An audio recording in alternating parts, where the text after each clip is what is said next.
How to fix Downloads folder not responding on Windows 11 or 10. The problem is most likely not with the Downloads folder but with the File Explorer itself. If the folder no longer responds, the File Explorer may also freeze. As a result, you would have to restart Windows Explorer using Task Management. Right click on the taskbar and select Task Manager.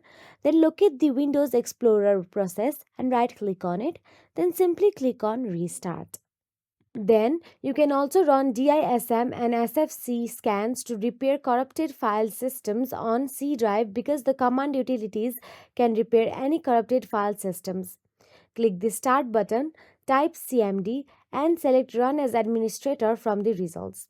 Input dism.exe /online /cleanup image /restore health command and press enter to run it. After the scan finishes, paste the sfc-scan now command in command prompt and press enter. Then simply restart Windows after the scan. So that is it. If you found this video helpful, please like, share and subscribe, and thank you so much for watching.